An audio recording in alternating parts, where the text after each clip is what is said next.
Hapon na nung dumating kami sa bahay ng customer namin, na regular client namin na yearly talaga siya nagpapagawa. So, this time kasama niya yung girlfriend ng kapatid niya. So, ito na't mag-i-start na tayo. At ganyan naman talaga yung asawa ko, mahilig mag-picture. At gandang-ganda lang naman sa akin, Chares. Yun na nga, nanggigigil ako. Ito yung brand na pinaka-trusted ko about reband na mga treated hair na talaga. So, ito na ang buhok na ang hair status ni Madam. So, previously nagpakulay daw siya. So, bali nadurog na yung hair niya sa kakapakulay. Hindi siya rebanded pero nadurog siya sa kakapakulay. So, never pa daw siya nagpa-reband. So, kailangan natin gawin ngayon, re-root muna tayo. So, sa application naman, kailangan maingat ka kasi virgin hair yung taas ng buhok ni Madam. Yung pinaka, yung pinaka-unang in-apply natin. Then, after that, ibababad siya ng 15 minutes. Tapos, ibababa yung gamot. Gagamitan mo na siya ng tubig.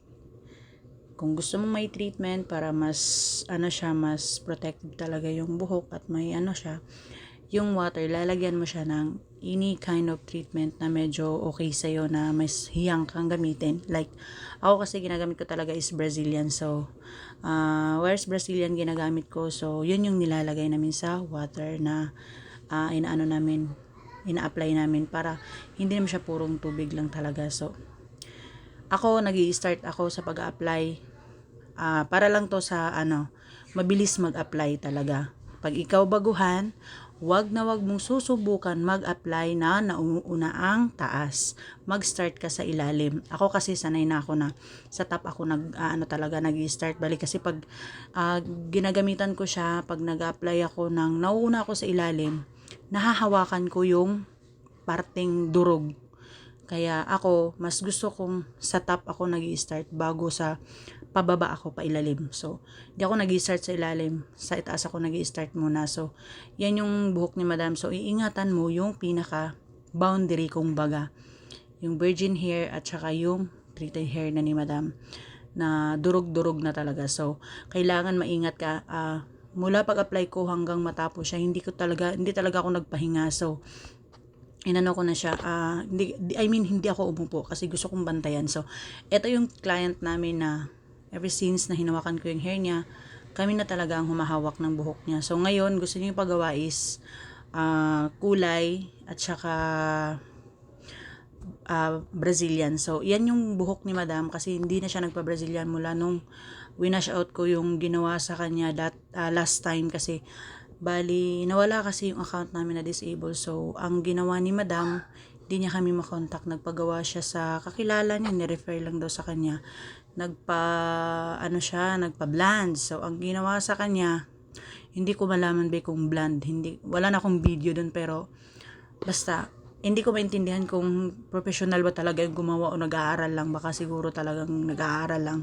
So, pinagawa ni Madam sa akin, pinaretouch niya sa akin. So, ayan, nag-apply na tayo ngayon ng 00. Mula nung na-discover namin yung super lightening cream, never na akong gumamit ng powdered bleach. Ang ginagamit ko na talaga is yung super lightening cream. So, bali na ko nakatalaga din siya na ma-manage ko kung paano siya gamitin, unlike doon sa powder. Kasi nung matagal ako gumamit ng powder, hindi ko siya matansya.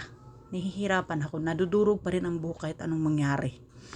Ganyan ako mag-apply pagka re-root ako kasi previous reband si Madam mga siguro 1 year ago. Then nagpa-wash out siya sa akin, nagpa-blend siya sa akin. Nung nagpa-blend na, never na siya nagpa-reband. So, ang pinapagawa niya na sa akin ngayon, 2 times na to ngayon, blend na lang at saka Brazilian.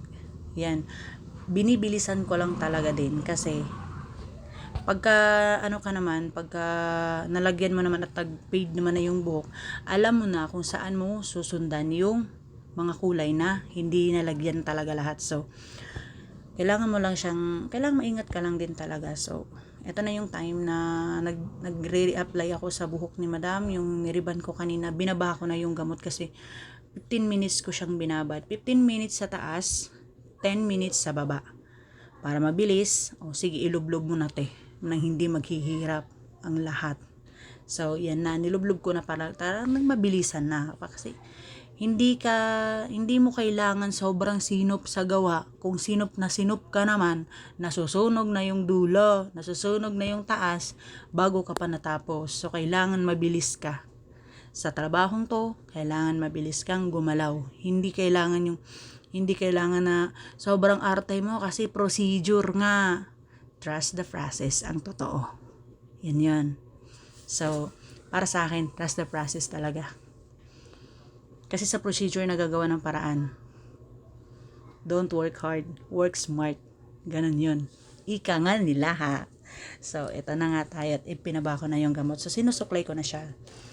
Para yung gamot sa taas, maglalagay na ako ng konting-konti lang para ibababa ko yung gamot, hindi sa sobrang tapang. Tapos pagkalagay, kailangan mabilis din ang pagbaba mo para pantay lahat. Para pantay lahat yung luto ng gamot. Kasi kung hindi mo bibilisan at mabagal ka gumawa, meron pa akong ginagawang bleach sa kabila, ay baka nagkandasunog-sunog na ang buhok te. At the end, this day din nila nabanlawan. Pag walang complain, walang chat, ibig sabihin maganda ang hair at nakikita mo naman ang result after ng maplansya. Lahat ng mga hairstylist na mga professional na talaga, alam na kung ano ang resulta ng hair. Pag ako may problema ang buhok, lagi ko sinasabi, Madam, pag may problema, chat nyo ko. Huwag nyo akong i-block.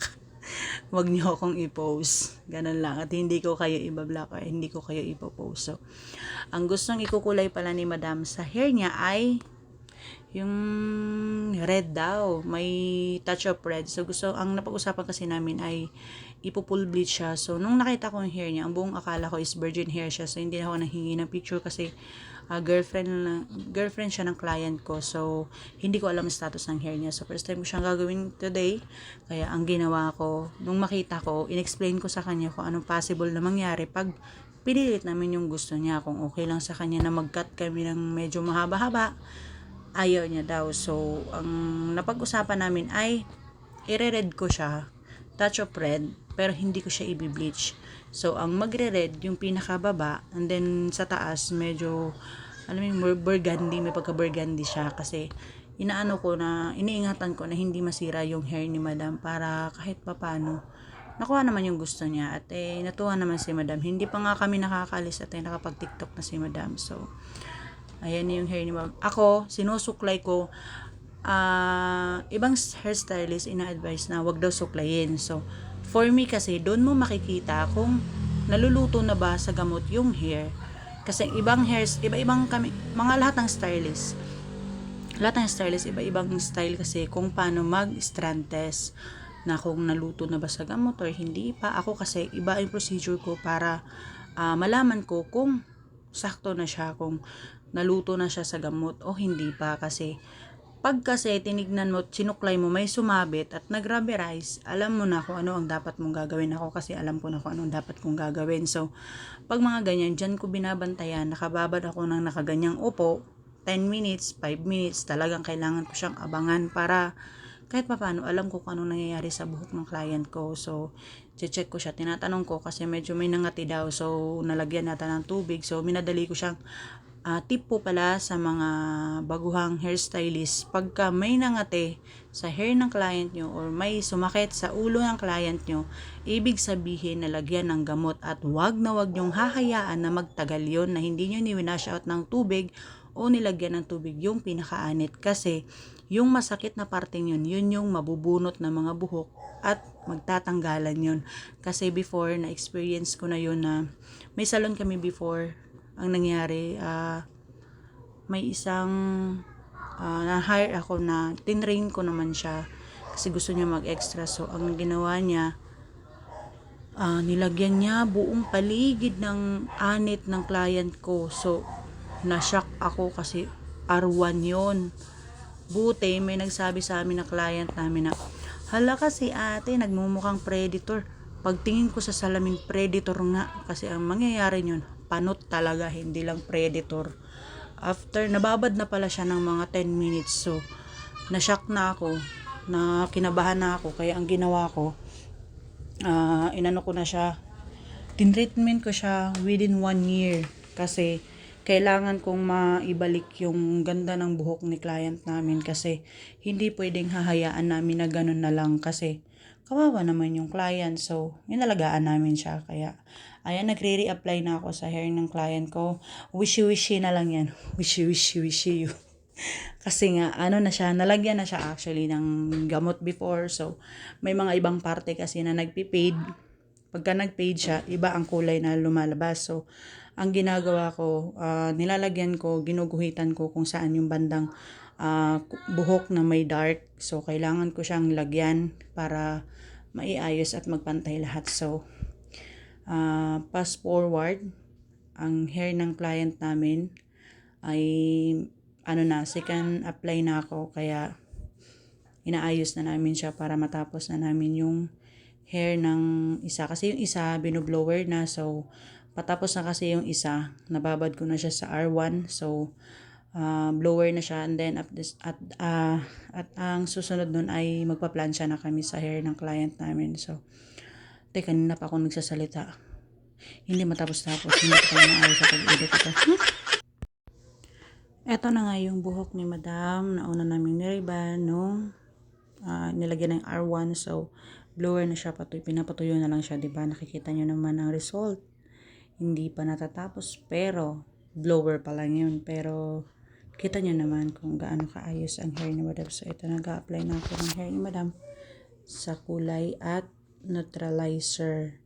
Pinagsasabay na namin yung neutralizer at saka yung hair color. So, bali na uuna yung hair color. Pag nakita na yung result ng hair color, meron ng isusunod mo naman yung R2, yung neutralizer. So, yun na nga ang hair color ni Madam. Kailangan mo na siyang, parang nasusobra naman yata ako sa paghihila sa buhok ni Madam. Sorry na, Madam.